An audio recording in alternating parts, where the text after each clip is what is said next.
మధ్యాహ్న భోజన పథకం కార్మికులపై రాజకీయ వేధింపులతో తొలగింపులు ఆపాలని అక్టోబర్ 2 విజయవాడలో జరిగే రాష్ట్ర సదస్సుని జయప్రదం చేయాలని ఈరోజు జిల్లా కమిటీలో పిలుపునివ్వడం జరుగుతుంది. ఈరోజు మధ్యాహ్న భోజన కార్మికులు గత 20 సంవత్సరాల నుంచి పనిచేస్తున్నారు. ఇప్పుడు ఈ ప్రభుత్వం వచ్చిన తర్వాత విపరీతంగా రాజకీయ వేధింపులతో అనేక దగ్గరలో వర్కర్ని తొలగిస్తూ ఉన్నారు. ఆ తొలగింపులు మానుకోవాలని చెప్పేసి, అలాగే మధ్యాహ్న భోజన కార్మికులకు 10,000 రూపాయలు వేతనం ఇవ్వాలని, అలాగే ఈరోజు డొక్కా సీతమ్మ మధ్యాహ్న భోజన పథకం పేరుతో నడుస్తుంది.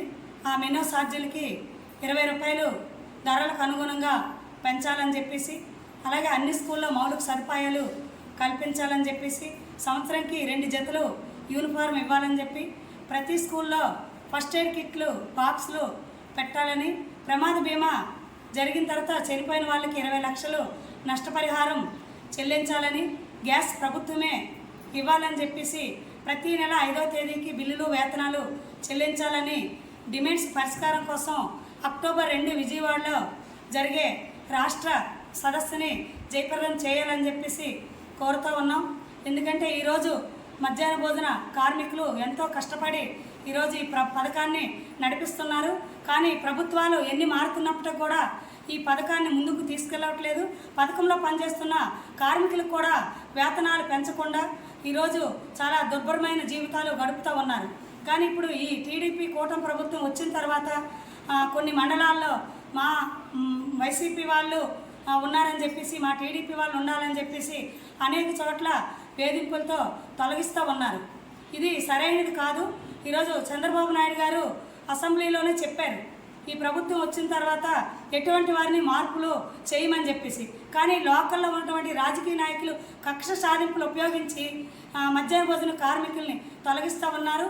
దీన్ని వెంటనే మానుకోవాలని చెప్పేసి ఈరోజు మధ్యాహ్న భోజన సంఘంగా మేము రాష్ట్ర కమిటీకి తెలియజేస్తూ ఉన్నాము. అట్లాగే ఈరోజు మెనూలు చాలా విపరీతంగా మారుస్తూ ఉన్నారు. ఇప్పుడు జగన్మోహన్ రెడ్డి గారు వచ్చిన తర్వాత జగనన్న గోరుముద్దని పెట్టారు. ఇప్పుడు కూటమి ప్రభుత్వం వచ్చిన తర్వాత డొక్కా సీతమ్మ అనే మధ్యాహ్న భోజన పథకాన్ని పేరు మార్చారు. కానీ వాళ్ళకు అనుగుణంగా పేరు మారుస్తున్నారు, మెనూలు మారుస్తున్నారు. కానీ ఇప్పుడు ధరలకి చాలా విపరీతంగా ఉన్నాయి. కాయగూరల ధరలు, ఆయిల్ ధరలు అన్నీ కూడా విపరీతంగా ఉన్నాయి. ధరలకు అనుగుణంగా మాత్రం మెనూ ఛార్జీలు పెంచట్లేదు.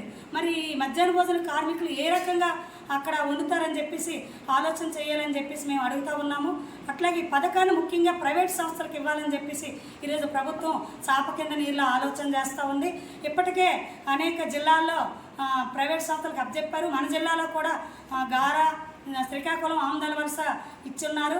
అక్షయ పాత్ర పెట్టినటువంటి భోజనం చాలా నాసిరకంగా ఉంటుంది, మిషన్ల మీద వండుతున్నారు. కాబట్టి అది వెంటనే వెనక్కి తీసుకొని కార్మికులకే ఆ భోజనం అప్పచెప్పే విధంగా ప్రభుత్వాలు కృషి చేయాలని చెప్పేసి మేము ఈ జిల్లా కమిటీ సందర్భంగా ప్రభుత్వాన్ని కోరుతా ఉన్నాము.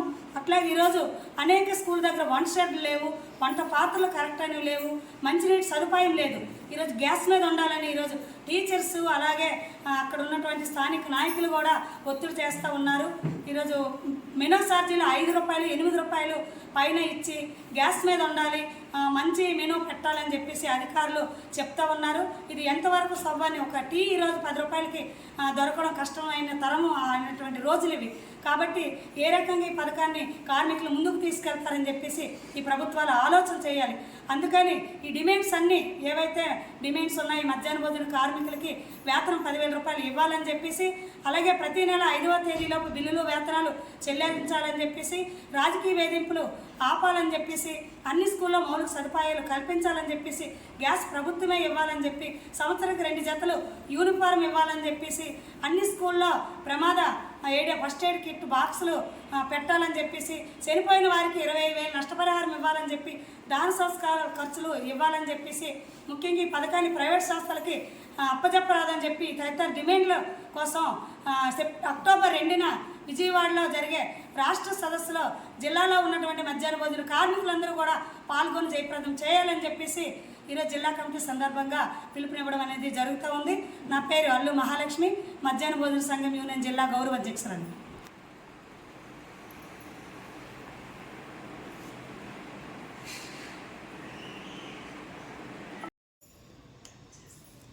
సిపిఎం పార్టీ జాతీయ నాయకులు కామ్రేడ్ సీతారాం యేచూరి గారి సెప్టెంబరు 12వ తేదీన ఎయిమ్స్ హాస్పిటల్లో మరణించారు.